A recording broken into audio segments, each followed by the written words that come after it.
اسرائیل، امریکہ اور ایران جنگ کی تازہ ترین صورتحال کے ساتھ میں ہوں شہزاد چودھری۔ امید ہے بخیر ہوں گے اور خوش و خرم ہوں گے۔ جیسے جیسے جنگ پھیل رہی ہے ویسے ویسے امریکیوں کا موریل جو ہے وہ ڈاؤن ہوتا نظر آ رہا ہے۔ آج آپ اگر ڈونلڈ ٹرمپ کی فوٹیج کو دیکھیں مختلف ٹی وی چینلز پر، جب وہ مختلف جگہوں پر آ رہے ہیں تو ان کی باڈی لینگویج اور ان کے چہرے کے تاثرات کو دیکھ کر کہیں سے نہیں لگتا کہ وہ ایک جیتی ہوئی جنگ کے ہیرو ہیں۔ دوسری طرف ایران میں کیا صورتحال ہے؟ ایک انتہائی اہم ایرانی تجزیہ کار محمد حسین باقری کے مطابق اگر یہ جنگ طول پکڑتی ہے، امریکہ اور اسرائیل جو ہے اس جنگ کو لمبا کھینچتے ہیں تو ایران کتنے دن یہ روایتی جنگ لڑ سکتا ہے؟ جی ہاں، کیونکہ انہوں نے یہ تجزیہ جو ہے وہ اس بنیاد پر کیا ہے کہ صدر ڈونلڈ ٹرمپ نے کہا تھا کہ وہ 4 ہفتوں میں اپنے مطلوبہ جو نتائج ہے وہ حاصل کر لیں گے، یعنی رجیم چینج کر لیں گے۔ لیکن رجیم چینج کرنے کا خواب تو وہ کہہ رہے ہیں کہ درکنار، وہ 1 سال تک جو ہے ایران ان کی جنگی جو ہے حکمت عملی کا جواب دے سکتا ہے۔ اچھا، اب تھوڑا سا اس پر نظر ڈالتے ہیں کہ وہ کس طرح جواب دے سکتا ہے۔ دیکھیں، دونوں جانب سے زمینی فوجیں انوالو نہیں ہیں فی الحال، صرف فضائیہ اور دور مار جو میزائل ہیں ان کی یہ لڑائی ہے، ٹیکنالوجی کی جنگ ہے۔ اب اس ٹیکنالوجی کی جنگ میں کیا ہو رہا ہے کہ امریکہ اور اسرائیل ایران پر حملہ کرتے ہیں اور ایران پلٹ کر اسرائیل پر اور پھر گلف کنٹریز میں جہاں جہاں پر امریکی اڈے موجود ہیں ان پر میزائل حملے کرتا ہے۔ ایران نے جو گلف کنٹریز ہیں جہاں پہ 10-11 ملکوں میں امریکی اڈے تھے ان پر میزائل حملے کیے، ان کو مکمل طور پر تو تباہ نہیں ہوئے وہ، لیکن وہ جزوی طور پر ان کو اتنا نقصان پہنچا کہ وہ آپریشنل ہونے کے قابل نہیں رہے۔ اچھا، اب آتے ہیں تھوڑے سے ایران کے اندرونی تجزیے کی طرف کہ محمد حسین باقری جو بات کر رہے ہیں وہ کس بیس پہ بات کر رہے ہیں کہ ایران 1 سال تک جو ہے وہ امریکہ اور اسرائیل کا مقابلہ کر سکتا ہے۔ جی ہاں، آپ جانتے ہیں کہ ایران پچھلے 47 سال سے جو معاشی پابندیوں کا شکار ہے۔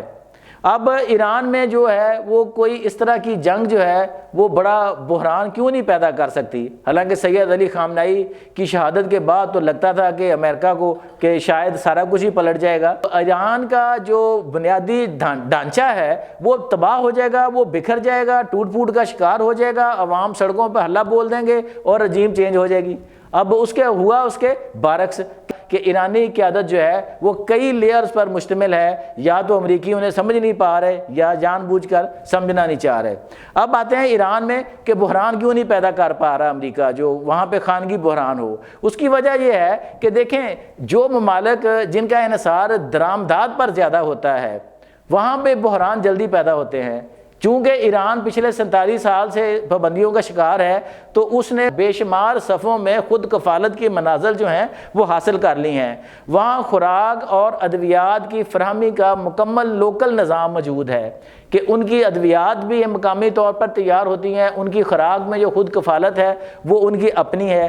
اسی طرح وہاں پر 90% سے زیادہ فوڈ آئٹمز جو ہیں وہ ان کی اپنی ہیں، کوئی چیز وہاں درآمد نہیں کی جاتی۔ اسی طرح ہلکی اور بھاری مشینری جو ہوتی ہے اس میں بھی ایران جو ہے وہ خود کفیل ہے، اسے کسی قسم کی امپورٹ کی جو ہے وہ ضرورت نہیں ہے۔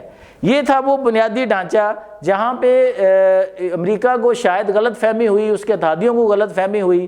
دوسرا، ایران کے 435 شہر ہیں جہاں پر ان کا آپس میں اس طرح کا انٹر کنیکٹ سسٹم ہے کہ کسی بھی کرائسس کی صورت میں وہ فوری طور پر ایک دوسرے سے رابطے میں آ کر ایک دوسرے کی مدد کر سکتے ہیں۔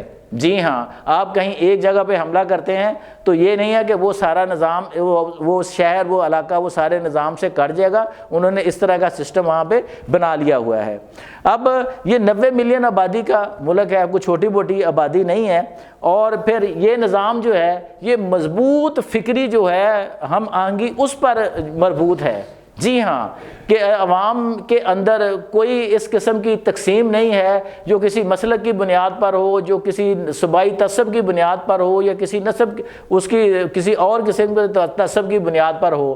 چند ایک لوگ ضرور ہوں گے وہاں، ظاہر ہے وہ شیعہ آبادی کی اکثریت کا ملک ہے، وہاں چند ایک سنی بھی ہیں، مختلف اور بھی ہیں، لیکن ان میں اس طرح کے اختلافات نہیں ہیں کہ وہ لوگ وہاں خانہ جنگی کی صورت میں اٹھ کھڑے ہوں اور امریکہ کو رجیم چینج کا موقع مل جائے، یا اندر سے کوئی اس طرح کی جو ہے نا وہ صورتحال بن جائے کہ جناب ایران، جو امریکی اور اسرائیل کے مقاصد جو ہے نا وہ پورے ہو سکیں۔ اب ایک بڑا اہم نقطہ، خود امریکیوں کے ایک انتہائی اہم ترین آدمی وزیر خارجہ مارکو روبیو جو ہے، وہ کہتے ہیں جی ایک دن ایران جو ہے اس میں 100 بیلسٹک میزائل جو ہے وہ تیار کرنے کی صلاحیت رکھتا ہے، بلکہ تیار کر رہا ہے۔ جی ہاں، 100 میزائل، جبکہ ان میزائل کو انٹرسیپٹ کرنے کے لیے جو امریکی صلاحیت ہے وہ ایک دن میں 7 میزائل بنانے کی ہے۔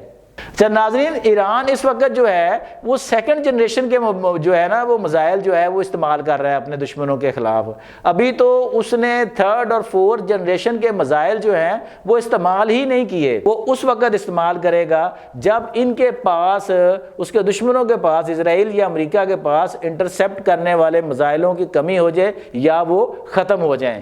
تو یہ صورتحال ہے ایران کے اندر کی، اور امریکہ بہادر جو ہے وہ خواب دیکھ رہا ہے کچھ اور۔ اسی تازہ ترین صورتحال کہ ایران جو ہے وہ کسی طرح بھی امریکہ کے لیے ترنے والا نہیں ہے کہ وہاں پہ آپ 2-4 دن، 10 دن، 20 دن حملے کریں گے، ایرانی آپ کے سامنے لیٹ جائیں گے اور آپ من مرضی کی حکومت بنا کر پھر جو چاہیں گے وہ کریں گے۔